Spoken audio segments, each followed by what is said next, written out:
everybody. Welcome to another comic episode of Games My Mom Found.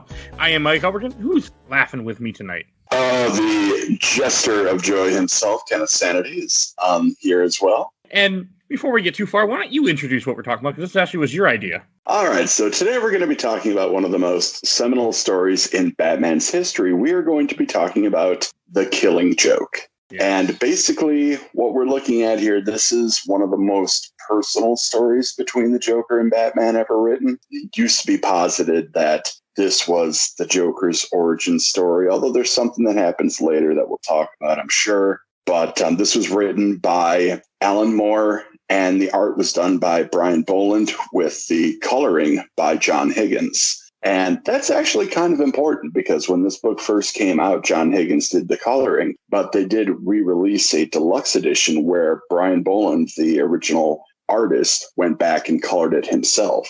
I never understood that in comics, why different people do all different things, but I guess if you're doing a lot of books, it makes sense. Yeah. Or I guess that's what your specialty is or something. Yeah, and it's funny because after this, Brian Boland never really did another story. He did a lot of covers. Okay. But this is like one of the last stories that he did art for. Well, that's interesting. That I didn't look up any of this stuff. I'm not super educated about the story. And this also came out in 1988. We should specify. Yes, 1988, March of 1998, as a matter of fact. And I want to say when this first came out, this wasn't part of, it wasn't part of the canon of the regular DC universe. It was something else. I think it might have been what they called Vertigo at the time, or am I off? Okay, I'm off. This was actually a DC Comics. It was published as a one-shot. This had pretty much just kind of come about because Brian Boland had been working a lot on like 2000 AD stuff. And I don't know if you're familiar with Judge Dredd.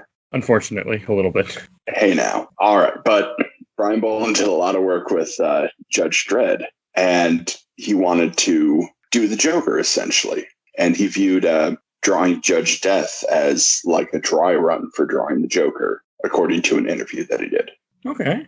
I did not know any of that. Well, that's what I'm here for. Yeah, I never heard of 2008. I'm looking it up right now as we're talking. Yeah, I never read any Judge Dredd. I just know of it. Well, don't judge it by the movies. The comics of Judge Dredd are really great satire. Aren't they black and white too? Yep, a lot of them are. Some of them are colored. But okay, fair enough. We were supposed to do a Judge Dredd book actually on this show at one time, but it never happened. So partly because they are hard to find online, so it never happened. This is true. That was part of it. But also, like, the Batman Killing Joke, from what I do want to say that as I was saying, I'm pretty sure this was not, like, this was supposed to be an out of the context story that wasn't part of what was happening or something, because Barbara isn't in a wheelchair immediately after this for a little while, if I'm correct. It isn't until Birds of Prey, and I'm not sure what year that is. Or am I wrong? Yeah, this was kind of an out of temporal area. Like, it was just a one-shot story. It didn't have any, effect on the continuity at the time. It wasn't necessarily non-canon. It was just kind of a one-off story that just wanted to be told. Okay. Because she becomes Oracle in 1989, Suicide Squad number 23. So I guess they went with this pretty quick, not too far then. Yeah. Okay, I'm more just kind of spitballing. We're trying to remember stuff that I've heard over the years about this. Yeah, I mean, there's a lot of stuff that, a lot of people have a lot of things to say about this book. And, rightly so. It's a short book, but the way that the first, 3 pages of this book, or 4 pages, there's no dialogue. There's nothing. It's just Batman shows up at the asylum, and it's just panel after panel of him just getting out of his car, going to the asylum. The cops are letting him in, and he's just walking. And he walks by Harvey Dent, one of your favorite guys, and he goes right into the room where Joker has a set of playing cards. And it just starts with a joke being said, but none of the characters are saying it to each other. It's just there on the paper. It says, there were these 2 guys in a lunatic asylum. That's all it says. And from there, it just kind of goes to an oddly touching heart-to-heart between Batman and the Joker. Just about the inevitability of death between the two of them, how they're going to be locked in the struggle forever, and somebody's going to die. There's no way that it's going to end otherwise. And he just wants to go to the Joker's cell and try to talk things out. It's a which weird is scene, but you are right. It's very intimate, and it also kind of really speaks to these two characters. I know Joker's first appearance is Batman #1 in the original Batman run. I do know that. But I know, if I remember correctly, again, my memory, I'm not the biggest comic reader. I know Joker disappears for a long time after that, before he shows back up in Neil Adams, is it? With that famous cover of Batman on the playing card? I don't remember off the top of my head. It's Batman 251, 1973. So yeah, he disappeared for a bit. I guess he only had a 4-year disappearance. That's not very long. Yeah, but I mean, in comic world, it is kind of. I'm just kind of, I know he changed a lot. Like, I've seen that book so many times, the number 251, because it's the first Bronze Age appearance of Joker. It's worth some money.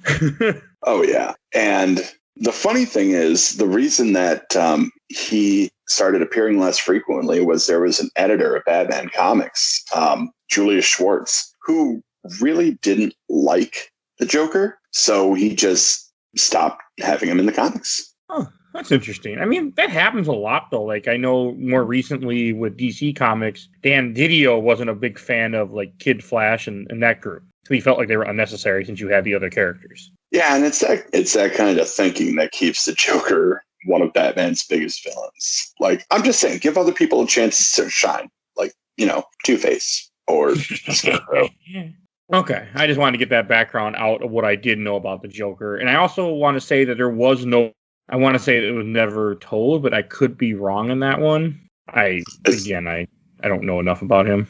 Oh, no, there was a 1951 origin story portraying him as a failed comedian pressured in committing crime as the Red Hood to support his pregnant wife. Yep. That was there even before Killing Joke. Yeah, but that was, even then, that wasn't, the Joker. That was just the origin of the Red Hood. Okay. And essentially what this book did was kind of co-opt that.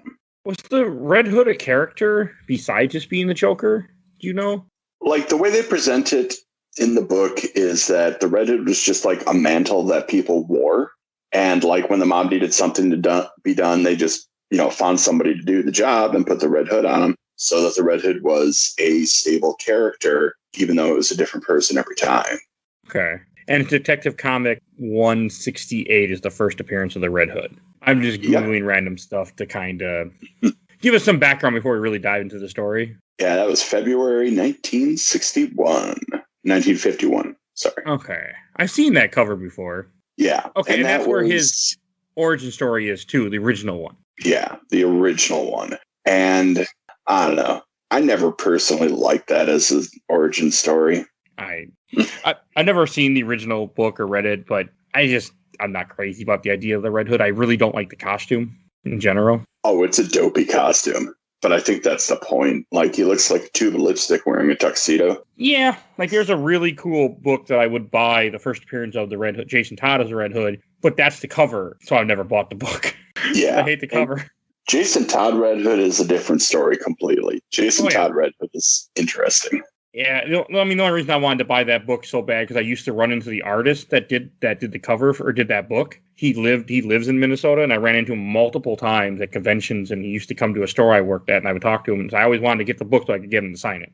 Oh, nice. So I never did because I didn't want to spend $80 on the book, but I always wanted to. I don't know. That seems like something that would be worth it, but that's just me. What do I know? I mean, I have spent money on books. More important characters, like first appearance of Vision, first appearance of Hawkeye. I have those hanging above me as we're talking, but that was a different. So back to the Killing Joke.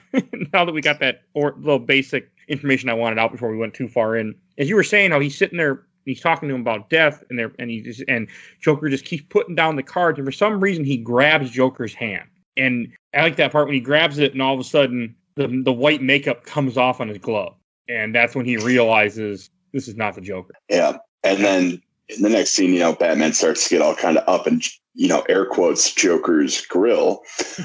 And you definitely see that, no, this is not the Joker. He doesn't have a ghastly smile. He's got a green wig. There's been an old switcheroo here. I do love that part where Commissioner's like, you can't harm a hair on his head. And he just hands him the wig.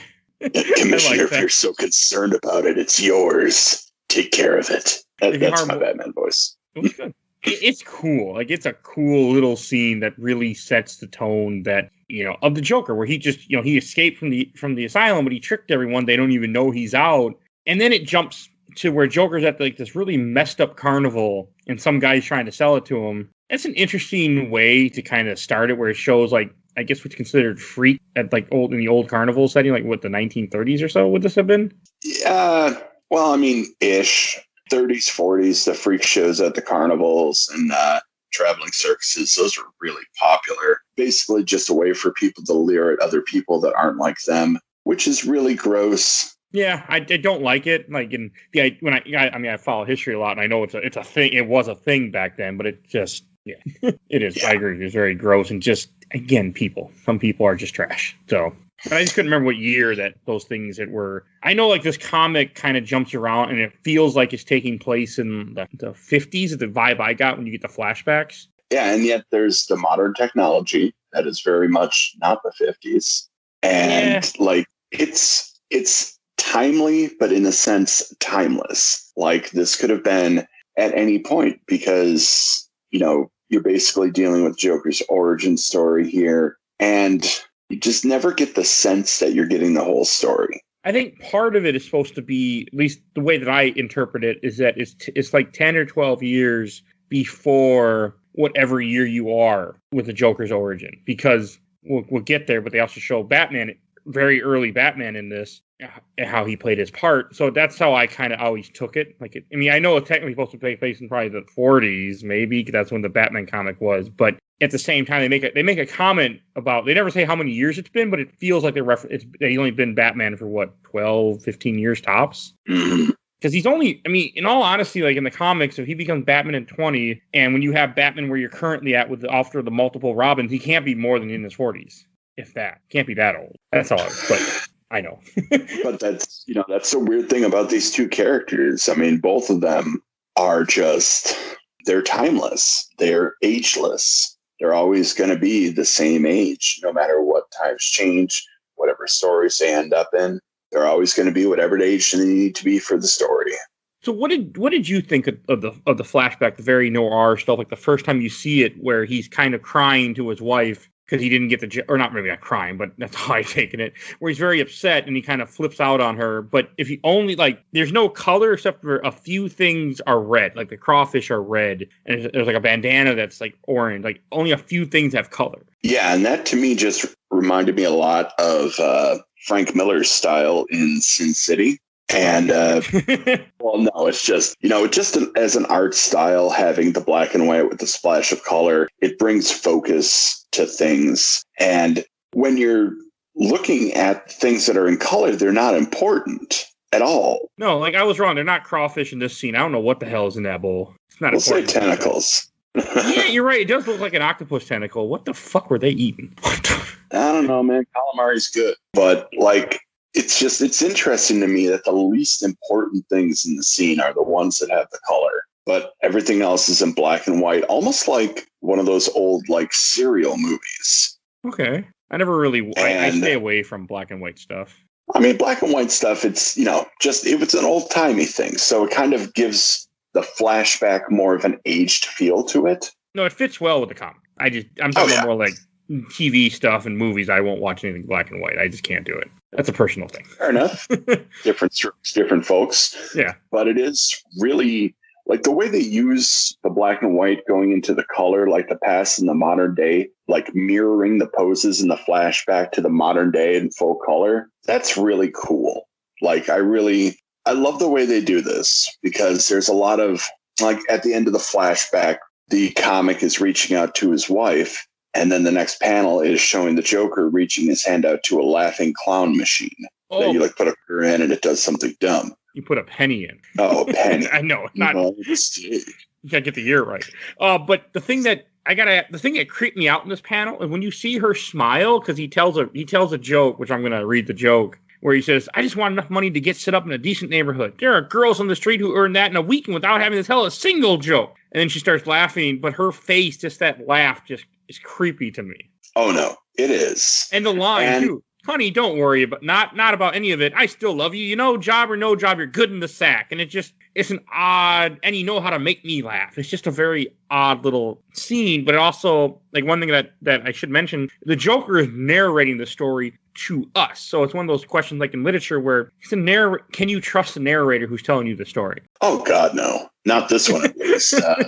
The Joker is definitely the textbook definition of an unreliable narrator. Oh, yeah. And I always took it as also, like, by her saying that, to me, it feels very much like he's putting all those words in, because, I mean, women will say things like that, but somebody that's taking place in this time frame, I feel like wouldn't have said that. It just feels very, again, it feels like a very manly thing. Men are always, going to be more concerned about, oh, I'm good in bed, even though I'm an asshole and beat my wife, but I'm good in bed. Like that same manly, toxic idea, and that's how I took it, that the narrator's, lying to you. Exactly. Like, this seems the Joker's origin story, like, catered to his personal, feelings and ideals. And, he is in control of the narrative in the black and white here. We don't know exactly what's happening.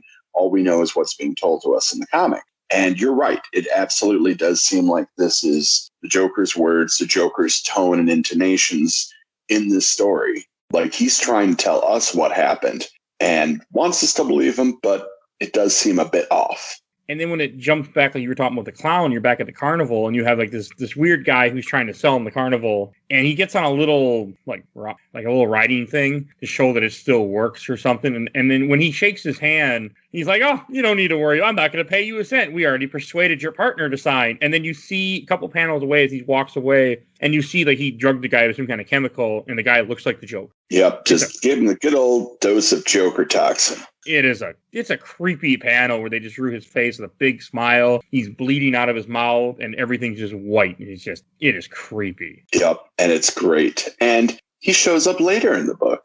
Yeah, throughout the book, he's just sitting there. They don't do anything about it. They've left him there. Yep, and the nice thing is, like, I don't know which version you read. I read the one where Brian Boland did the coloring, the deluxe version. I read the deluxe version too, with the extra story at the end that we'll talk about. And you can see that as time progresses, that guy starts to look a little worse. Like, he's still white, but you can tell starting to get a little rotty. Oh, I'll have to look at that while we're talking.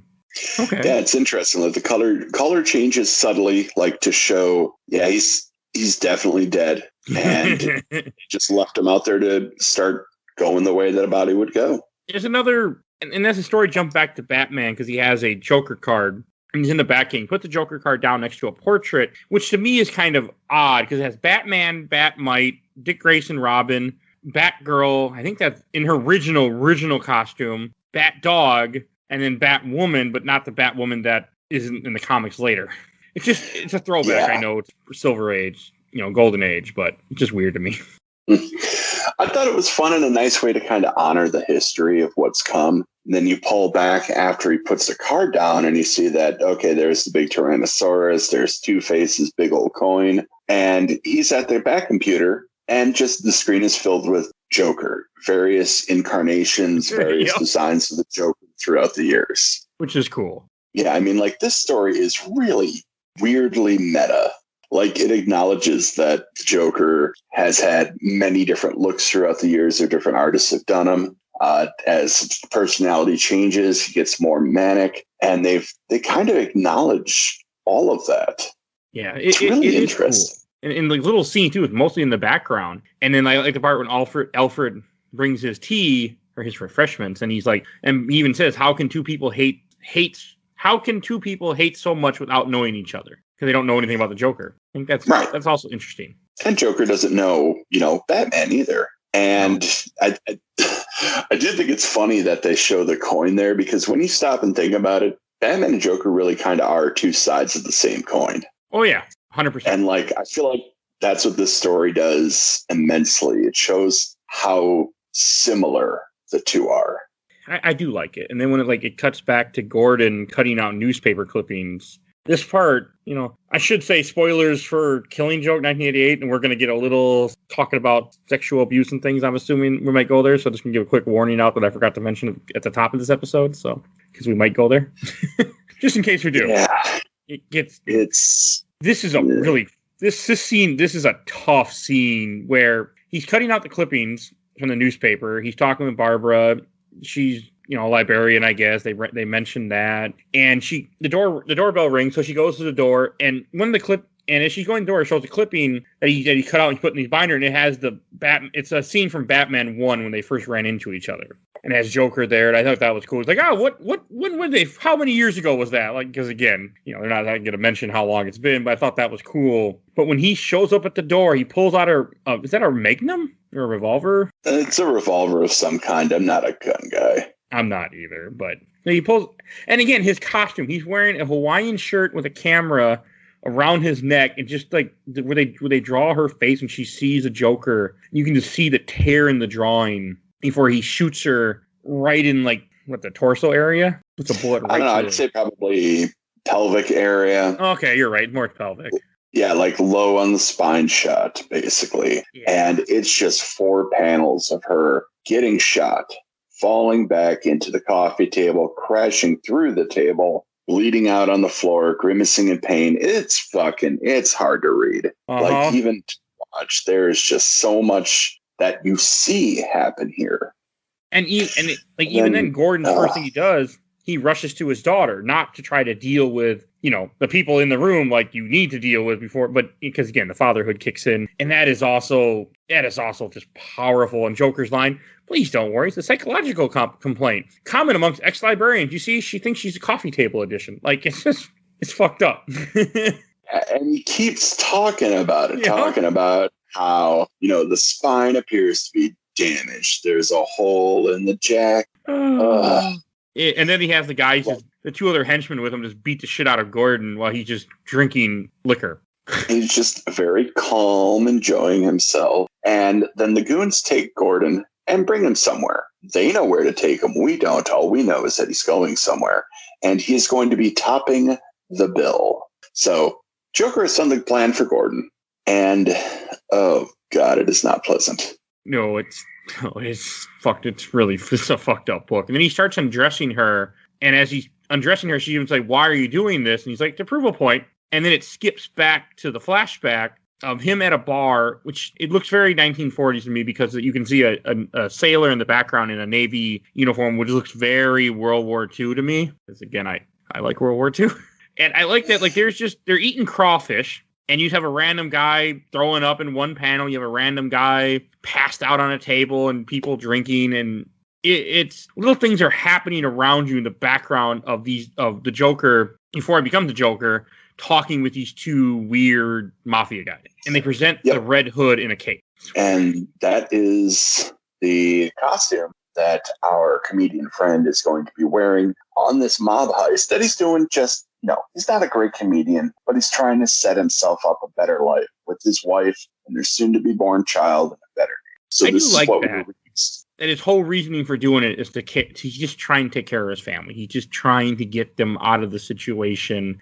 I thought that was a cool motive for him to show he wasn't as, psychopath yet. And then when it jumped back to Batman, this whole scene where Batman goes to the hospital and they talk, and he goes to see Barbara and they're like, she was undressed and they're like, and we found a lens cap, but didn't fit any cameras. And they're like, well, he took some pictures of her, and he crumples the card and you can just see the anger in Batman and the way that it drew, I think that's Harvey Bullock, right? Yeah, it kind of looks like him. He's disheveled. He's definitely seen better days. He's got a stain on his tie. It's like Bullock's always been kind of a slob. But he looks very on the edge here. This one hit close to home. This whole thing when he's talking to her and he's like, "It's me, Bruce," and you can just see the damage that he did to her, like the mental damage too. I mean, not just crippling her, but like just the whole, stripping of her clothes and taking the pictures of her and and taking her dad, and like she's just not okay. And I think it's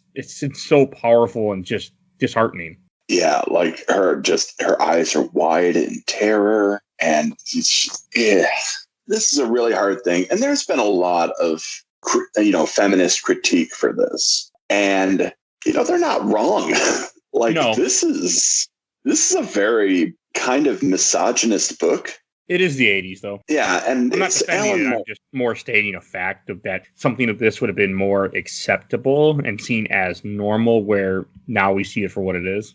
So I mean, I just like putting perspective into what was going through the author's mind when they did something versus how you might see it. I don't know if they meant it that way or they were just seeing it where, in the 80s more you were starting to have, in the 70s and 80s you're having more women heroes and more women being powerful characters, but that you still had a lot of damsels in distress. And this one is really interesting too, because Alan Moore did an interview in Wizard magazine in 2004 where he had a problem with the fact that he wrote the story crippling Barbara Gordon. Okay. Yeah, okay. Like, I understand, I get it. It was his choice. Okay, then I don't, I understand if you were like, okay, they told me to do it, I like my paycheck, I wrote the story. But if it was completely like his choice to write what he wrote, unless he just changed, years later. Well, let me read you the quote here. Sure. It says, I asked DC if they had any problem with me crippling Barbara Gordon, who was Batgirl at the time. And I remember I spoke to Len Wein, who was our editor on the project. He said, yeah, okay, cripple the bitch. It was probably one of the areas where they should have reined me in, but they didn't. Okay. So not only does that speak to the misogyny of the story, but, DC Comics at the time as well. Yeah. Which is that is kind of fucking gross. Because I understand if you're like, well, it'll make a good story, we'll sell more books, cripple the character. But when you add cripple the bitch, you just kind of like, I know that would have been more, I mean, I don't want to say acceptable because it probably wasn't even acceptable in the 80s, but it's just that very manly, mindset of how. And back in the 80s, comics, it was a boys' club. And plus, she is fictional, so that is an important part. But still, the mindset of calling her a bitch and seeing women as less, that wasn't just a fictional thing. That was a real thing for some of these people, probably. Yeah, and you see a lot of that reflected in the media of the time. And this is, Barbara Gordon's constantly brought up with the concept of, fridging female characters, in which you just kind of kill them to give the narrative push that you need. Okay. I mean, because she was Batgirl at this time, and she's not Batgirl after this.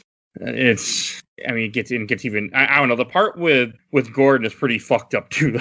Oh yeah, let's get into that because you have a bunch of I'm assuming people that would have been in the circus act, which are 3 different very short people who are kind of deformed that are dressed up in weird outfits. One's in a tutu, one's like a bondage gear looking weird ass thing, and they have little Cupid wings. It's very strange. It is. And God, this book is just really hard to talk about and try to remain PC because there's just so much in this book. And I'm not trying to, be the PC police or anything, but there's just so much wrong with this book. It's interesting. I understand what they're doing. They're degrading him. They're stripping him naked, which is a thing that's been going on for thousands of years. If you want to humiliate someone, you want to reduce them, like they did it with prisoners. It was a thing. You strip them naked and then make them, one, you're going to be more susceptible to cold, but you also, the humiliation is going to, beat in your brain. Yeah, and then they parade him out into public past our good friend on the wobbly elephant. I see what you mean. If you look at this, yeah. He is much more... His eyes have gone yellow. Yeah. His skin is a dark gray now. So that's some clever coloring. It's maybe been, a couple days or so, or maybe, I don't think it's been that long he's been missing. Right. And then you see, you see the bunch of different carnival freaks, in quotations, we'll say, and that are working with the Joker, and then they've been shocking Gordon and dragging him by a leash, and then they bring him in front of the Joker, who's sitting on a throne of mannequin babies. Yeah, in a tilt-a-whirl car that's been modified with burning heads on the sides. Yeah, you got the King of Madness, and this is his crazy throne, as I'm going to call it, because it really is. It looks like the stuff of nightmares. It's also referenced in other media later too. In Batman Arkham Asylum, he's on a throne like this at one point. Oh, yeah. It's a Some scene. Things you remember. Well, I played Arkham Asylum before I read this book, and I played Arkham Asylum a few times. And I've also was reading references, so it reminded me of it. But it's a powerful scene. I like when he's sitting on that throne. He's like, "You're going mad," when Gordon asks, what's happening. Yep. And basically this is, Joker's whole thing. He wants to take Commissioner Gordon, the symbol of law and justice, and break him down, make him go crazy. show everybody that you're just one bad day away from losing your mind and like that. Turning out like him. Gosh, does that sound familiar? Where have I seen that before? Falling Down? Falling Down. Oh, the Dark Knight movie. Yeah, 'cause this is the same thing that Joker does to Harvey Dent. Oh, and he does say that too, doesn't he? We're all just one bad day from... Okay. I haven't seen Dark Knight. Now, we'll have to bring you back when I do cover that series at some point. Oh, yeah. It'll be a while. To say about those movies. It'll be years, but at some point I'm planning on doing it, all three of those. But that's not something that's a future plan. But Fair enough. It's a good scene. I like that where, Gordon's like, I remember, and he's like, remember, oh, that's a dangerous thing. I wouldn't go remembering. Like, I like that where he talks about the past and how you don't want to remember because memories are no good, which he's partly talking about himself and about what happened to him, which you find out a little bit later. And then they put him on a freaking like little train car to go in like a ghost house, I guess, and then they force him into this ride. Yep, but before we get to what's in the ride, we have another flashback. This is another really this is kind of where you kind of feel for him. So he's sitting in the bar with the mafia guys. They're going to go. It's time for them. And the reason they recruited Joker, if we haven't said yet, is he used to work at Ace Chemicals, but he quit, and they want to get into the place next to Ace Chemical, which is a card factory. And they need somebody. Well, one, he's just a patsy, but they need someone that knows the area to lead them where they're going. Yep. And cops come in looking for our comedian friend, who at this point still doesn't have a name. Oh, yeah, you're right. They never do give him a name. Yep. I like this, where they come to the table and the two mafia guys turn away and cover their faces while he's talking to them. They bring the comedian outside and they talk about, how his wife died. But they're very matter of fact, like, sir, I'm sorry, but your wife had an accident this morning. Apparently testing a baby bottle heater. There was an electrical short and, she died, sir. I'm sorry. And he's just like, what? I like the punchline pause in that middle panel there. There's just a panel of the cop smoking a cigarette. Yeah. And then the comedian's like, what? You can almost, I don't know. It's so weird. The dramatic pause. And you realize, okay, so maybe this is a story that we're getting told that is being embellished for drama's sake. Because that's a perfect pause for reaction. A personal story to bring on that too about death, but it's just, because it also makes sense. How do you, it is not, I had found out firsthand, unfortunately, earlier in 2020 when my father-in-law passed away, and I found him, and I had to tell my wife that her dad had passed, and we weren't expecting it, and I remember the cop being like, well, do you want me to do it? I'm like, no. I'm like, I need to do it. I'm thinking to myself, it's when I read this comic, that kind of brought me back to that, made me think about that when you're somebody else, especially someone that has no connection to either party, telling somebody it's a different... sure, you can show emotion, you can say, I'm sorry, but it's not... At the end of the day, it doesn't affect you as much. And I don't know, it just made me really think about that when I had to tell her what happened. And then after that, the detective just kind of continues look, it's 1 in a million accident. They got more details at the hospital. There's no hurry, implying what are you hurrying for? She's already dead. Yeah. If I was you, I'd have another drink. What the hell? But again, if it's the 1930s and 1940s, it kind of fits that mentality where alcohol has always been a big thing, but I feel alcohol was bigger after Prohibition and everything. And, they're like, just go drink it off. Man up and drink it off. That's how I took it, that toxic masculinity thing. Mm-hmm. And I like when he goes back and he tells the mafia guys, I don't need to do this anymore. She's dead. There's no point. And they're like, a deal's a deal. Nobody backs out, buddy. And then oh God! Did you notice the way that they show his arms, his hands kind of draped across his head in grief, and the very next panel, the next page, they show Gordon doing the same thing. Oh yeah, that is something that is done a lot. A lot of the transitions between the flashback and even just different scenes, like going back to the hospital where Barbara's gripping on Batman's cape. On the next page, the Carnival Freaks are doing that exact same pose while they're ripping open Commissioner Gordon's shirt.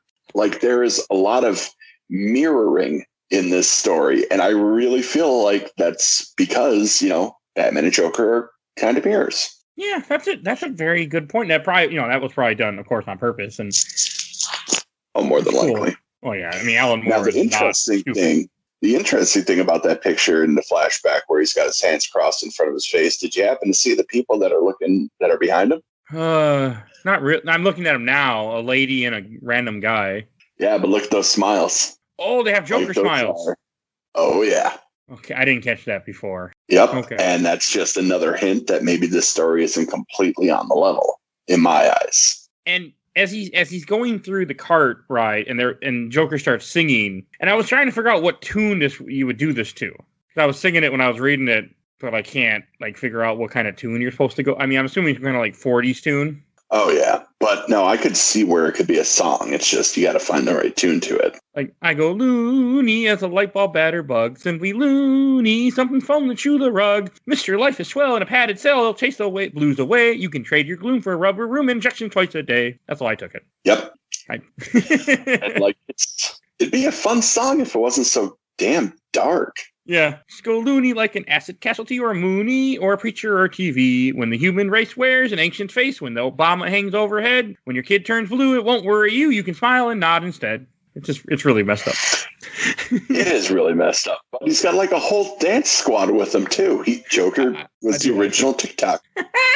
Okay, I was not expecting that to be on this show. Okay. Yeah, well, why not? But then as Gordon proceeds down, this is where we get to the really squicky part of the whole thing. It's the most fucked up part of this book. Yeah, because the Joker has undressed Barbara and is not only showcasing her in, their most vulnerable period, completely naked, but this is immediately after she was shot and paralyzed, and her assailant is tormenting her father with these things. Now, again, this is using Barbara's suffering as a narrative device, and really kind of doesn't make me happy at all. I'm really kind of annoyed. But even besides that, even if you just look at what's being done, Jesus Christ. They also move her, like you can see pictures of her ass and stuff. Like he flips her over after she's been shot and taking more pictures of her. And again, I think it speaks very much to sexual abuse. Like the idea that he could have raped her. They never say it in this book, but but it's just such a messed up scene. Yeah. It really is. And the fact, look, I'm not going to say that the fact that this happens in one of the books that is considered one of the, quote, best Batman stories means anything about the people reading the comics and making these lists. But I'm also not going to not say that. I mean, as a story over, I understand what they're going for, but you could have, at least you don't see any nudity, but still, it's just the fact that you take this character and put him in the situation, and then you have this type of rape overtone and abuse in it's pretty messed up. Yeah, and the way it's almost glamorizing Barbara's suffering. Yeah, I mean, I know. Yeah, I was trying to think. I know it's also in the movie, which I want to talk about at the end of this, but I don't remember very well. But it's so. I mean, it's on all these TV screens that he's riding through this cart and he's just seeing. And I mean, we don't see any nudity, but you can assume that what he would be seeing is nudity, full blown. That's got to be so messed up to see too. Yeah, and there's just so much going wrong with that. So let's move past that, please. Okay, and then it jumps back. Then it jumps back to Batman, and he's beating up random goons trying to find out where the Joker is. But he's not asking them where the Joker is. He's showing them a wanted poster. He goes to the Penguin, shows them a poster, shows some mafia guy a poster. He shows some prostitutes a poster of Joker, and I just want to be like, couldn't he just say? I mean, you think I feel like at this point people know who the Joker is. Yeah. Especially Penguin. Yeah, I'm pretty sure everybody knows who the Joker is, but whatever, it's a good way to get, interrogation across without having any words.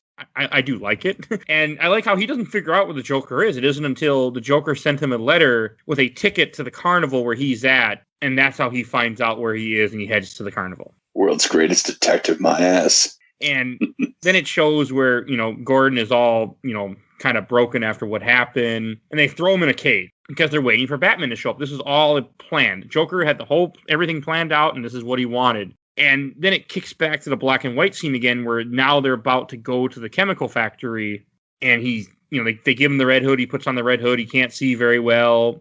And it's interesting because it doesn't take long before the mafia guys they're walking with, their security guard, they get mad at him, like, you said there was no security, and then they start shooting. And then when the scenes where not everything is like you said, black and white, except for as the guy's getting shot through the head, and you have all the blood splattering, and it splatters on the comedian's outfit. And even one of the guys is like, "Don't shoot me! He's the ringleader." He's just a patsy. Yep, pure patsy. But here again, you have that, like, this is straight up homage to Frank Miller, I would think, because this was very much what he did, like black and white with, a very stark red being the only color in a lot of things. I have an off-topic question, but is it just me, or every time I hear the word patsy, there's one person's name that comes to my mind from history every single time? Patsy Cline? Oswald. Okay, just me. Huh? Every time I say patsy, all I think of is Oswald. I'm just a patsy. Yeah, I mean, there is that. And then I think of Patsy Cline, the singer, who did the song Crazy. That's a more logical thing to think of. Like I said, I love history. But logic's overrated. But just like, and then you see the Red Hood running, he's trying to get away. And then Batman shows up and tells the police, "I got this. I'll take care of it." And the Batman's costume is the very early costume with the really big ears, and I don't like it, but it's cool really they drew it like spikes that. There. Yeah. Like, I really appreciate the way that they did that. And they don't know who he is. And they call then, him Human Bat. Yep, Human Bat Guy, which is a better name than Batman. And then he tries to stop the Red Hood, but the Red Hood jumps into the chemical to escape from Batman. And does escape, kind of. Yeah. Like, you see him outside, but you also see the cape looming in the background. So Batman sees him, and he's there. Yeah, he just doesn't go after him for some reason. Yep. And, he gets the hood off and sees his face in a reflection. Another reflection, go figure. And from there, you get one of the most iconic pictures of the Joker, I think, in all time. Yes. Fingers in the hair, green hair twisting around, eyes and mouth bleeding, background's nothing but ha, ha, ha. Like, it is, I don't know, to me, the prototypical Joker. Like, this is a guy who has lost his mind, who is just laughing at everything he has been through. And you can almost see the break with reality. And I think if you buy that actually happened. I don't trust the narrator in any of this because, the narrator is not trustworthy. Exactly. It's cool. Like, I like how you have that. And it does make sense. Like, you have someone who went through a very traumatic experience, lost his wife. And then also after losing his wife, he also ends up, put inside these things, inside all these chemicals that completely just change him. Yep. And this, God. Then we get back to the modern day. Jim Gordon is in a cage, and it's a nice little bit of almost, again, mirroring, showing the opposite of what would happen. Here you have, the, quote, carnival freaks, unquote, laughing at the normal man, or the average man, to put it in Joker's words. Physically unremarkable, it has instead a deformed set of values. And the entire time, like, when I read this, not the most recent time, but before the movie came out, I heard it in my head just as Mark Hamill's voice. Okay. From see that. From the Joker in the animated series. And then when the movie came out, well, I got my dream come true. Kind of. God, I hate that movie. We'll get to that, though. Yeah, I do want to talk a little bit about it before we wrap up the episode. Oh, yeah. Not too deep, but a little bit. But you get the Joker going on, this whole spiel about how, you have to go crazy in this world. Otherwise, what's the point of living? Everything is horrible. And then you see the headlights of the Batmobile getting closer. And then, Batman just comes in with the super sweet old school Batmobile. I don't like this Batmobile. It's super sweet. Yeah. I was trying to look up right now to see what the Batmobile looked like at this time. It did not look like that. So, again, a throwback to an older time. Right. But also another, Bat design out of time. That's kind of how I felt with this book. Yeah. Like, it's chronologically all over the place. Like, there's stuff from every Batman era so that you can't put it in one place. I like how then, like, when he starts fighting the Joker, they have them fighting. They're not talking to each other, but it has the whole line from earlier. Perhaps you'll kill me. Perhaps I'll kill you. Perhaps sooner. Perhaps later. As they're fighting for like a couple panels, and I thought that was really cool.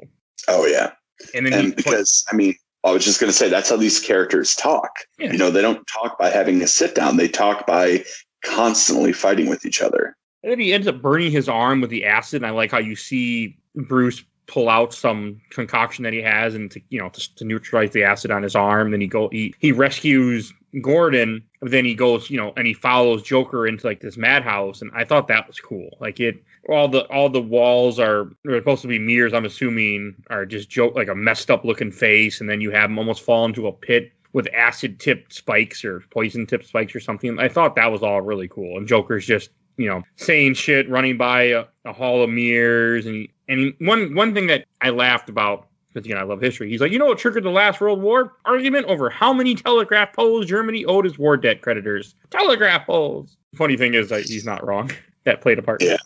I don't know. I love World War II. But on that same page, you get the Joker acknowledging that this entire book up until this point has been pointless. Yeah. I mean, what is it with you? What made you what you are? Girlfriend killed by the mob, maybe? Brother carved up by some mugger? Something like that, I bet. Something like that. Something like that happened to me, I'm not exactly sure what it was sometimes. I remember it one way, sometimes another. If I'm going to have a pass, I prefer it to be multiple choice. I like that. And that just, everything that has happened in this book in the past has pretty much just been negated right here. Like any sympathy that you may have had should have just been like, whatever, he lied to me through song. I hate it when people do that. Again, it's a story where you like, a tool used by many fictional writers is, can you trust the narrator telling you the story? And in this case, you can. I think that's also very cool. Yeah, and it's like, I feel like when Batman's in the scene, like he's our tie to reality in a way. Oh, I can definitely agree with that. Yeah, like when he's going on, this is what's actually happening. And I'm not sure if we can trust anything else in the book. But then the really interesting thing is Batman busts through a funhouse mirror, grabs the Joker, and there is, if you look in the back, there's a distortion of Batman and Joker almost having similar profiles. Because of the distortion of the funhouse mirror, they almost kind of look the same face shape. That's cool. With a long nose. Yeah. Okay, that is cool. I do like when right before he does that, he's like, "Why aren't you laughing?" And then they fight a little bit. He looks so upset that Batman doesn't get the joke. And they fight for a little bit. He throws him out a window. He pulls a gun, and the gun is click, click, click. It's empty. And the thing that's interesting to me is he hasn't fired his gun once during this encounter. So it shows he came with a gun empty. He never planned to shoot Batman. He never planned to kill him. He doesn't want to kill him. I think that's a cool thing too. He's like, it's empty. Because he knew it was empty. He didn't put any guns in it. He didn't put any bullets in it. Yep. And then, oh God, this right here is kind of the only moment that I have sympathy for the Joker. After he fires his gun and then the flag comes out that says click, click, click. And he says, well, what are you waiting for? I shot a defenseless girl. I terrorized an old man. Why don't you kick the hell out of me and get a standing ovation from the public gallery? He's just resigned to the fact that he's going to get his ass kicked. It's almost like he doesn't care anymore. The fight's just gone. Because it wasn't about the fight. It's all about trying to bring Batman down to his level. Yeah, I feel all about one of the biggest things about Joker is he wants to show the world that Batman and Joker are the same. He's the same person. He just doesn't, if he would just kill, they'd be the same. Like the old Batman quote: "If you kill someone now, there's just two killers. There's just another killer in the room. There's still one killer in the room, or something like that." But it is powerful, and I do like that where he's like, because earlier Gordon had made the comments like, you have to bring him in by the book. So they're standing out there in the rain talking, and we tell them you got to do it by the book. And then for some reason, Joker's like, you know what? This situation reminds me of a joke. See, there were these two guys in a lunatic asylum, and one night they decide they don't like living in an asylum anymore. They decide they're going to escape. So, they get up on the roof, and they're just across this narrow gap. They see the rooftops of the town stretching away in the moonlight, stretching away to freedom. Now, the first guy, he jumped right across with no problem. But his friend daren't make the leap, you see. He's afraid of falling. So then the first guy has an idea. He says, hey, I have my flashlight with me. I'll shine it across the gap between the buildings. You can walk along the beam and join me. But the second guy just shakes his head. He says, what do you think I am, crazy? You turn it off when I was halfway across. And I know, I honestly think it's funny. I do. It is pretty amusing, and even Batman sees the humor in it. And then we get to one of the most contested endings of all time in a comic book ever. He starts laughing, because all of a sudden Batman starts laughing. They're both laughing. Lights are all showing up. The cops have just arrived. He grabs Joker, looks like he's going to choke him, and then the comic ends. But the laughter cuts off, and we don't actually see anything happen. They're laughing, there's siren noises, then there's laughter and siren noises, then just siren noises, and then nothing. I do have an answer to you, though, what Alan Moore said. In The Killing Joke, the ending was ambiguous, leaving the fate of Batman Joker to the reader. However, in August 2013, comic book writer Grant Morrison was a guest on Kevin Smith's podcast, Fat Man on Batman, this week, where he explained how he interpreted the book's ending. No one gets the end because Batman kills the Joker. That's why it's called The Killing Joke. The Joker tells the killing joke at the end. Batman reaches out and breaks his neck, and that's why the laughter stops and the light goes out. That was the last chance at crossing that bridge. And Alan Moore wrote the ultimate Batman Joker story. He finished it. And yet, I used to think that way too. But I don't anymore. And let me tell you why. The last panel of the book is just a close-up on raindrops. If you go back to the beginning of the story, the exact same panel. So I don't think he killed the Joker. I think the way that they ended that story with the same panel as they started with is just kind of their way of saying Batman won't kill him and Joker won't kill Batman. This is going to happen again and again, and it's always going to be the same. Okay. That's a good way to interpret. I mean, I saw it as, he's kind of cracked a little bit, but I didn't really see him as him breaking his neck until I read that because it's, very ambiguous. Yeah. I mean, I thought there was definitely a neck break involved because you could see Batman's kind of got his hands in the neck area and the laughter cuts off so suddenly. That could be a break thing. But the more I think about it, the more I'm like, man, this is a more bleak ending. I think if Batman would have killed the Joker, that would have been one thing. But just the idea that even after all of this, Batman still won't kill him, and it's just going to go on in perpetuity. Shit, man, that's depressing. It's a weird ending, but it's meant really to be a bit. Is. Because again, I think this book wasn't meant to be part of the canon. It was just meant to be a Batman Joker story. So he could, that's why he did what he wanted. I mean, they reference it and it made it canon later on, but it didn't need to be. It wasn't meant to be, in my opinion. Yeah, and I understand why everybody likes this story. I really do. This is, I think IGN rated it like the third best Batman story after The Dark Knight Returns and Batman Year One, which, fine, I guess, but I don't know. It's always I understand that there's a craft here. And the more you think about it, actually really dig deep into the story, there's a lot of interesting things that are happening. But I always kind of felt like this one got too much credit. Okay, that's not what I was expecting. I know that's not what a lot of people expect, but I can see it's interesting because Alan Moore even says, he doesn't think it's a very good book. And Alan Moore is just Alan Moore. Well, he hates DC kind of too. And he hates everything that's ever been done with his work. None of the cinematic adaptations are ever good enough. And this, he says he was just making a point that there are a lot of similarities between Batman and the Joker. That was the main point. And there's no important human information being imparted because they're just a couple licensed DC characters that don't relate to the real world in any way. Well, Alan Moore also has an issue with DC because they kind of tricked him when it came to Watchmen. So. Oh, yeah. I don't know if they tricked him per se, but he was led to believe he would get the rights back to Watchmen at some point, and he never will because of the way the contract was written. Yeah. So. And I don't know. It's a shame because Alan Moore does do some interesting work. Oh, yeah. But I don't like he's Watchmen. Also... I don't. I'm going to have to disagree with you, but... Hey, we'll save that for another time because I'll do an episode on it. I did an episode on it, but that doesn't exist anymore. So that was one of the ones I lost. Yeah, I think the comic is good. I think the movie is fine, and I get shit for that every day. You want to mention the little short story that's in the deluxe version that was published in a different comic they add on here at all? I mean, we can touch on it. Yeah, The Innocent Man. Yeah, it's just some weird little story of some guy talking about how he wants to kill Batman, or he would commit a crime where he would tie a girl up and let her starve to death in the sewer, and he's just kind of talking about these ideas. It's really, I don't like it. I don't like it. There's not much to it. It's just talking about how he would kill Batman, and then nobody would know it was him. And he talks about Batman fighting Two-Face and Poison Ivy. The only thing I do like is or in the layer of those three guys with animal masks whose names I can never remember. I have no idea who they are. But that part was funny to me. But the interesting thing about this story is that he's making a really interesting statement that all of these, flamboyant villains are never going to be the one that's going to be able to take down Batman. It's just going to be, if something ever does kill Batman, it's going to be something simple, something dumb.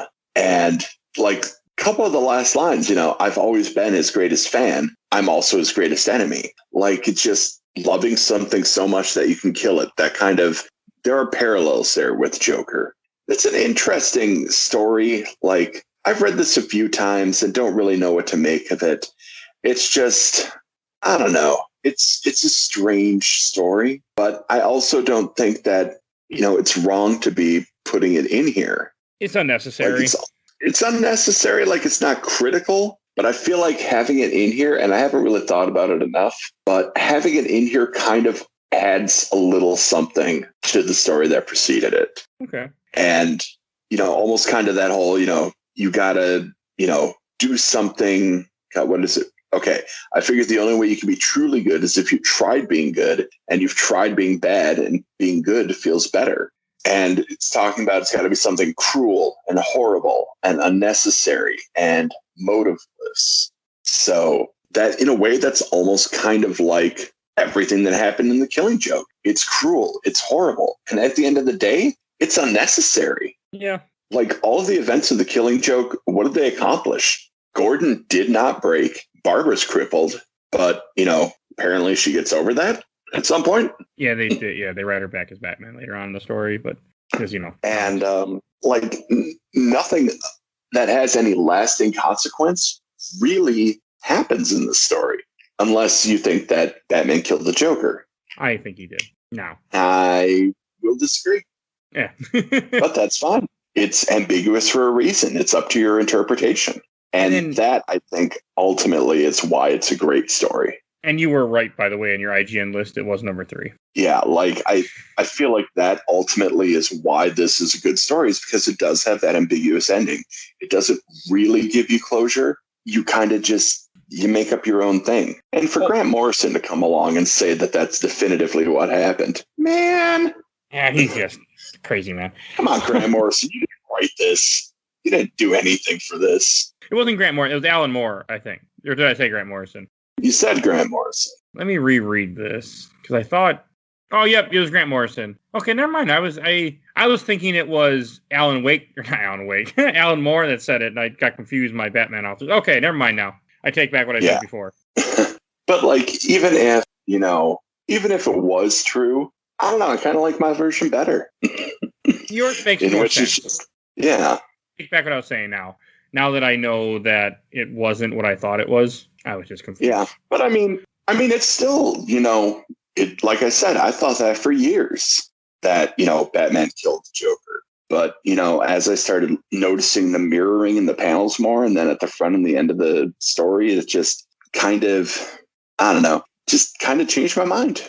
Okay, I can see what you're saying.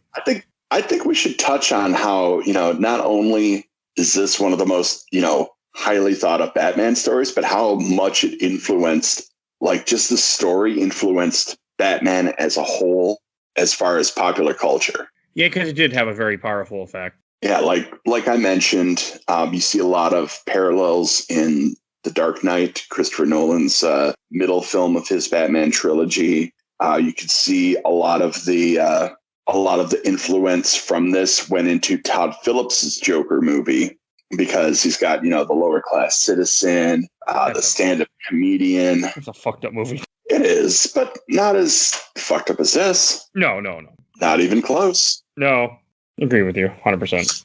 And, it's really influenced a lot of the pop cultural issues we have of Batman.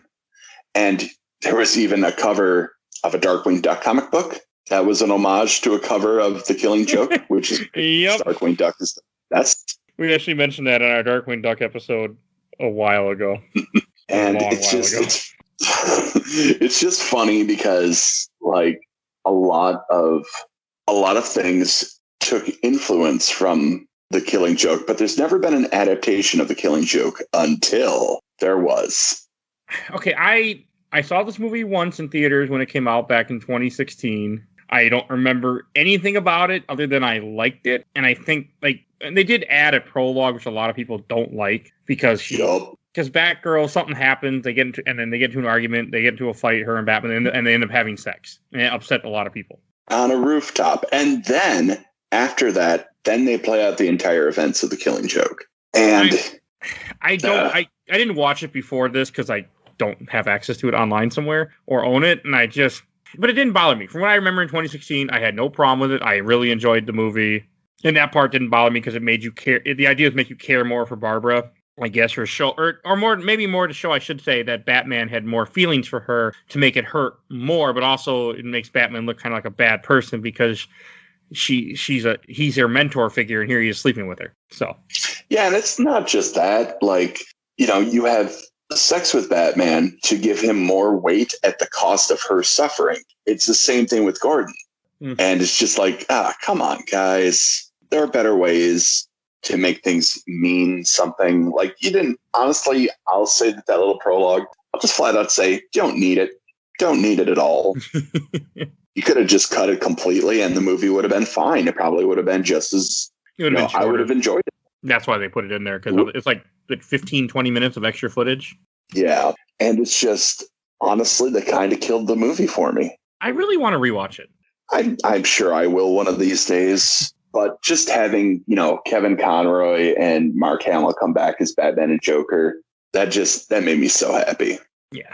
And I know it was a big deal to get Mark Hamill back to do Joker again, because I think he was nearing the end of his career being Joker, if I remember correctly. Yeah. Yeah, I'm pretty sure that this was the last Joker thing that he did. Okay, this is also a one night only back when it was in theaters, too. Yeah. Like, this was an event. It was cool. And what I remember, I had a good time. It's been a very long time, and I did have a Batman shirt I wore to this event, too. I did not go see it in the theaters, but my best friend at the time did. And she called me up and was like, yeah, that was such a great movie. Except what? Well, you'll see. And then I watched it and I was like, oh yeah. Yeah. Oh, and number 4 on IGN list is The Long Halloween. So. And The Long Halloween is so much better than this, but, that's neither here nor there. No, you can hear all about that in a previous episode that's already been published at this point. So go listen to that. Yeah, it's just Long Halloween is better. All right. And it's so short. Like, I don't think we mentioned that. It is so short. I don't know how many pages it is because I did not look that up, but it's one little trade, maybe 40 pages. Yeah, it is one little trade. I think it's closer to 55. Okay. 55 pages with the introduction. So if you actually start at the story, let's see here. Story starts on page 10 and it ends on page 55. That's 45 pages of story. It is a tiny, tiny book, but it's powerful. And a lot of its best scenes, honestly, are the ones where there is no dialogue. You just let, Brian Boland's art speak for itself. And it's great. All right. And should we go? I think we should go to Shelf or Box now. Oh, I think so. All right. And Kenneth, why don't you go first? All right. Now, I know I have not been shy about that. There's a lot of stuff that I don't enjoy in this. I would still put it on the shelf because as much as I may not like some of the story elements, Brian Boland's art is great and should be seen by a lot of people. If you haven't read it, I recommend it. It's going on my shelf 100%. Okay.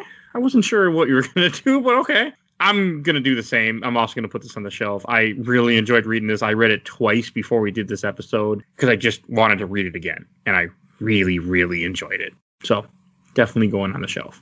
All right. That's 2 shelves. That's kind of what I expected, though, with this book. Because, yes, it does have a lot of prestige, but it's a really good book. And if you guys really, seriously, if you haven't read it or if it's been a while, go back, check it out.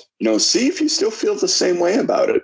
That'd be an interesting experiment. I'd love to see what you guys think. And if you read it again after not reading it, let us know. Yes, you can send us an email at gamesmymomfound@yahoo.com. You can find me on Facebook, Twitter. Just Google Games My Mom Found. You'll find us. I'm all over the damn internet at this point.